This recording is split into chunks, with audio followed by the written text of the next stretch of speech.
여러분 안녕하세요. 오늘은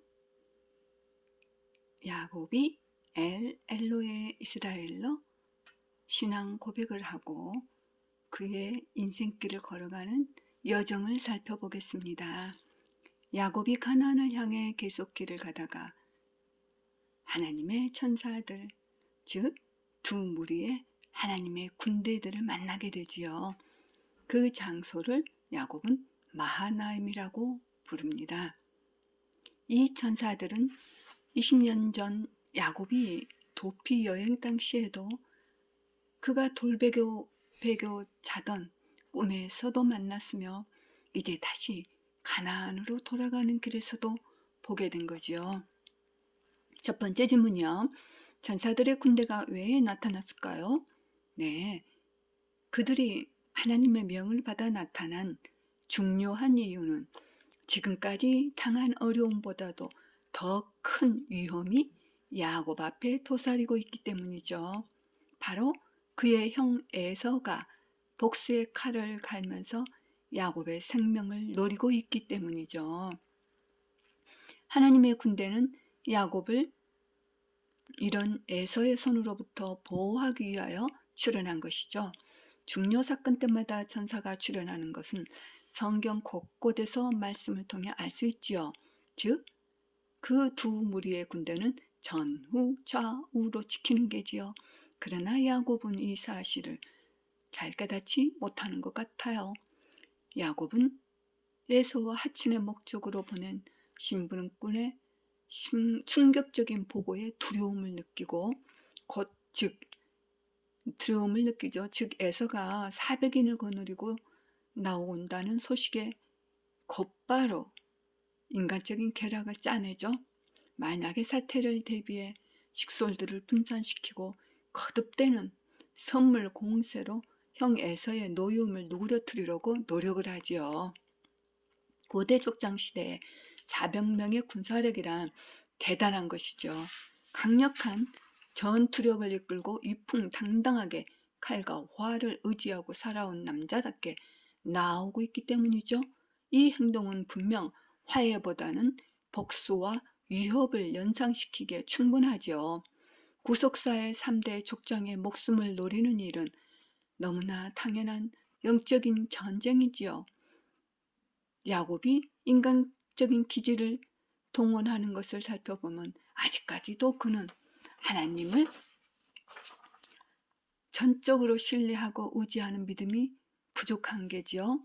아직까지도 자기 삶의 주인은 하나님이 아니라 자기 자신이었으며 하나님은 그냥 조상들의 하나님이죠. 베델 언약과 하나님의 군대까지도 그렇게 보내주셨는데도 불구하고 자신의 하나님이라는 굳은 신념과 확신이 없는 게지요. 야곱만 그런가요? 노노입니다. 우리 자신들도 내가 내 삶의 주인이 되어 살았고 훈련과 고난과 연단을 통해 그 길을 통과한 사람들도 있겠지요. 드디어 가솔들과 그의 모든 소유들을 압복감을 건너 보내고 야곱 홀로 남아 처음으로 하나님께 기도하게 되지요.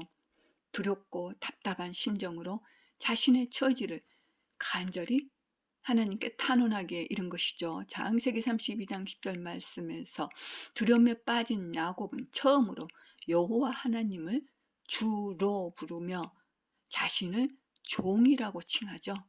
20년 나그네 인생길에서 철저하게 하나님의 은혜를 온몸으로 체험한 것을 기억하며 그 은혜를 감당할 수 없다며 기도를 합니다. 야곱이 또한 야복감을 다 보내고 홀로 남아 밤새도록 어떤 사람과 맞붙어 싸우지요. 얼마나 척같이 간절히 매달렸는지 그 사람이 야곱을 이기지 못하는 것을 알고는 야곱의 넓적다리 우묵한 곳을 치니 그것이 위골이 되지요. 와, 대단한 집념이지요. 야곱은 그런 면에서 집념이 참 강하죠. 이런 점이 참 좋죠. 창세기 32장 28절 말씀을 보니 그 사람이 말하기를 너 이름이 더 이상 야곱이라 불리지 아니할 것이요 이는 너가 통치자로서 하나님과 사람들과 더불어 겨루어 이기었음이니라 하지요. 결국 야곱은 축복을 받아내고 생명을 보존하고 쩔뚝거리며 식솔들에게 돌아가죠. 그는 그 이후로도 남은 생을 쩔뚝거리며 지팡이에 의지하게 되지요. 다시 풀어보자면 인간의 모든 근본적인 문제는 인간의 지혜와 계략이 아니라 하나님께 기도하고 그의 은혜로 응답을 받아야만 해결된다는 강력한 말씀이지요. 천사의 존재는 또한 구약에서는 100회 이상 언급하며 신약에서는 160회 이상 언급되고 있지요. 천사와 씨름을 한다. 야곱은 천사를 참 많이 보네요. 그중 가장 많이 언급된 천사는 미카엘이죠. 또한 구약에서는 그룹 수랍이라 불리는 천사들도 있고 천사장과 천사, 천군 등 계급과 질서가 있지요. 또한 타락한 천사의 존재에 대해서도 언급되고 있지요. 그것들은 사탄 또는 마귀를 대장으로 하여 자기들끼리 생활하는 걸로 보아 우리 눈에는 보이지 않는 영계의 세계가 분명히 있답니다. 사람들은 이걸 깨닫지 못하기에 조상신이 뭐니 하면서 늘 헤매고 살아가지요. 드디어 야곱은 에서가 오는 것을 보게 되지요. 이에 야곱은 재빨리 아내와 자식들을 분산시켜 최소한의 위험을 피하고 대피시켜 살릴 수 있도록 계략을 쓰지요. 자신이 사랑하는 라헬과 요셉은 제일 뒤로 안전하게 대피시키고요. 그러나 그 피를 말리는 숨막히는 긴장과 그의 계략은 수포로 돌아가고 예서는 뜻밖에도 야곱으로 얼싸안고 입맞추고 울고 불고 극적인 화해가 되어 에서와의 깊은 갈등은 해결이 되지요. 눈물의 상봉이라니 기대하는 다른 완전 반전이네요. 하나님의 역사는 이렇게 사람의 마음을 움직여 주시는 게지요. 결국 에서와 야곱은 여차여차 하다가 에서는 세일로 향해 그의 길로 돌아가고 야곱은 무사히 가나안에 귀환하여 숫곳을 거쳐 세겜성읍 살렘에 이르러 거기서 그의 장막을 친 들의 일부를 세겜성 하몰의 자식들에게서 구입을 하고 정착하여서 거기서 제단을 쌓고 엘로의 이스라엘로 자신이 새롭게 얻은 이스라엘이라는 이름을 사용하여 하나님께 자신의 신앙을 고백하지요. 이는 하나님은 이스라엘의 전능자, 즉 하나님은 나의 전능자란 뜻이며 또한 이스라엘이라는 뜻은 하나님의 통치자란 뜻도 되지요. 이것은 바로 자신의 생애가 하나님의 뜻을 성취하고 하나님의 영광을 드러내는 삶으로 변화되었음을 고백하는 게지요. 야곱이 이스라엘로 개명되는 그러한 일들이죠. 세겜은 아브라함이 가나안 땅에 들어와 최초로 단을 쌓고 예배를 드렸던 곳으로 이는 야곱이 아브라함의 언약을 계승할 자임을 고백하고 확인하는 의미 있는 일이죠. 그러나 야곱이 또다시 실수를 하고 있으니 그건 바로 그가 서원한 베델로 올라가 감사와 희생의 단을 쌓고 자신의 소원을 이행했어야 했는데 그는 그만 육신의 안일에 빠져 숫곳과 세겜 땅에서 안주를 하고 말지요. 그러자 이러한 야곱에게 풍파가 일어납니다. 이는 그의 딸 디나가 하몰의 아들 세겜에 의해 수욕당하는 사건이 일어나고 이를 복수하기 위해 야곱의 아들들은 거룩한 할례 의식을 빌미로 세겜성 사람들을 속여 범죄와 관계없는 모든 자들까지도 대살육과 약탈을 감행해버리는 가락함과 무자비한 피해에 보복을 해버리죠. 상상도 못한 너무나 끔찍한 보복인 게죠. 죄로 타락한 인간의 그 본성들이 얼마나 악한지 이 세상의 인간사들의 돌아가는 그 역사들이 얼마나 악한지 알 수 있지요. 이에 야곱은 망연자실하며 나로 하여금 악취를 풍기게 하였다 하며 그의 자식들 특히 시몬과 레위에게 나무라며 시리에 빠지죠. 그러나 창세기 35장 1절에서 4절 말씀을 보니 하나님께서 야곱에게 말씀하시기를 일어나 베델로 올라가서 거기에 거하며 거기에서 너가 너 형 에서의 얼굴을 피하여 도주하던 때 너에게 나타났던 하나님께 제단을 쌓으라 하니, 그러자 야곱이 자기 가족과 자기와 함께한 모든 자들에게 말하기를 너희 가운데 있는 모든 이방신들을 버리고 정결케 하며 너희 옷들을 갈아입으라. 그리고 일어나서 베델로 올라가자. 나의 고난의 날에 내게 응답하시고 내가 갔던 길에서 나와 동행하셨던 하나님께 내가 거기서 제단을 쌓으리라 하니, 그들이 자기들의 손에 있는 모든 이방신들과 그들의 귀에 있는 모든 귀고리들을 야곱에게 주었고 야곱은 그것들을 세건 근처에 있는 상수리 나무 아래에다 감추었더라. 이렇게 말씀하셨네요. 즉 다시 풀어보자면 야곱은 베델로 올라가기 전에 세 가지 개혁 조치를 단행하지요. 첫째, 각자 소유한 이방신들을 제거하고, 둘째, 몸과 마음을 정결케 하며, 셋째, 의복을 바꾸어 입게 했지요. 이는 회개와 믿음의 결단을 감행한 거지요. 그동안 야곱은 가족과 가솔들에게 단호히 그런 것들을 규제하지 못하고 무감각하게 보아 넘겨준 게지요. 영적으로 몹시 방심하고 살았던 게지요. 또한 그 당시에 남자와 여자들의 귀고리는 장식용이 아니라 이방신들의 이름이나 또 주술들을 적어놓고 그것으로 액을 물리치고 자신에게 복을 준다는 미신적인 행위였지요. 구속사의 집안에 이런 것들이 있으면 안 되는 거지요. 개혁 조치 이후 야곱은 온 가족을 이끌고 베델에 이르러 그의 소원대로 제단을 쌓고 하나님과의 언약을 기억하며 예배를 드리지요. 이에 하나님께서는 야곱에게 복을 약속하시지요. 그러나 뜻밖에도 슬픈 사건이 일어납니다. 베델에서 이동하여 길을 가던 중 아마도 야곱은 아버지 이삭을 만나러 가기 위한 여정 같기도 하지요. 이삭은 그때까지도 장수하다가 결국 에서와 야곱이 함께 장례를 치르는 것을 보게 되지요. 길을 가던 중 라헬이 상고로 진통을 겪다가 난산으로 그의 둘째 아들 베냐민을 낳고 죽음을 맞이한 게지요.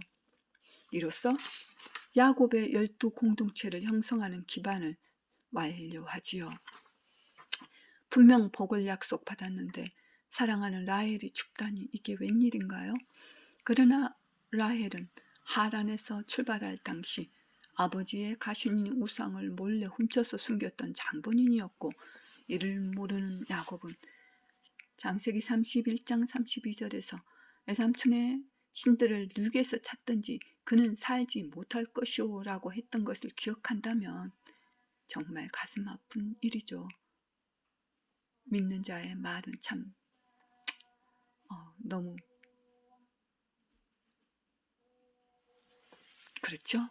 가슴 아픈 일이에요. 인생사는 이렇게 우연히 만나고 살고 죽고 희노애락을 겪는 일은 아닌 것 같아요.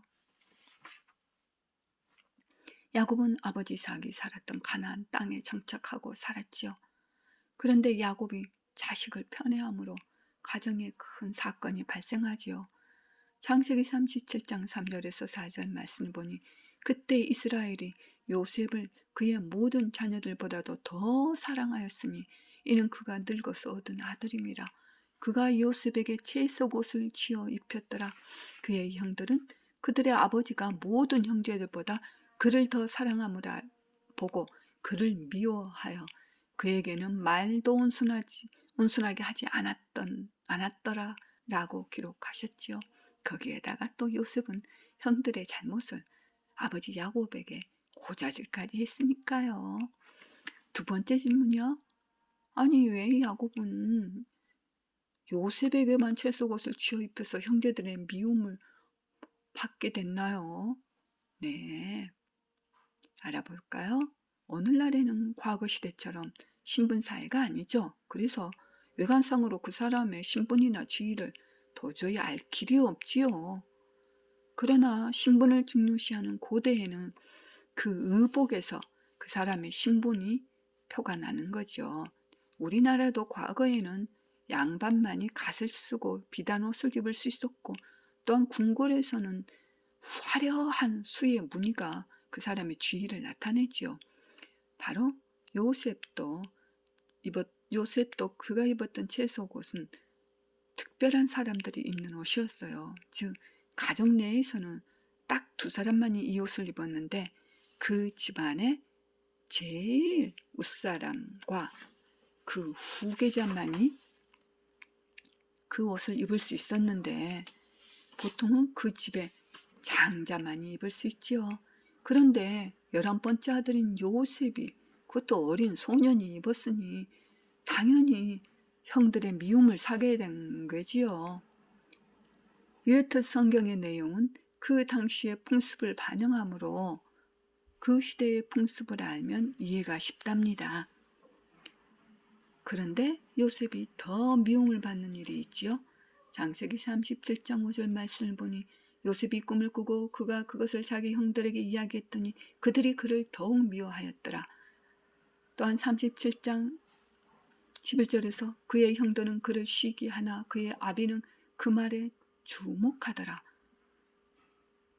이렇게 기록하셨네요. 성경이 완성되기 전에는 구약시대에는 하나님이 당신의 계시를 인간에게 전달하는 방법으로 환상과 꿈을 많이 사용하셨죠. 하나님은 요셉의 꿈을 통해 그의 나라를 건설해 가시려고 거룩한 뜻을 비치신 것인데 당시 17세의 소년 요셉은 자신의 꿈의 의미도 이해하지 못한 채 단순히 천진난만하게 형들에게 이야기한 듯 하지요. 그러나 이 꿈꾸는 자를 죽이려는 음모가 시작이 되는 사건이 일어나지요. 구속사의 집안에서 어찌 이런 일이 일어날까요? 야곱의 인생 여정은 참으로 험난합니다. 여러분, 오늘도 지식 안에서 기쁨이 있으시기를 바랍니다. 다음 영상에서 만나며 여러분 안녕.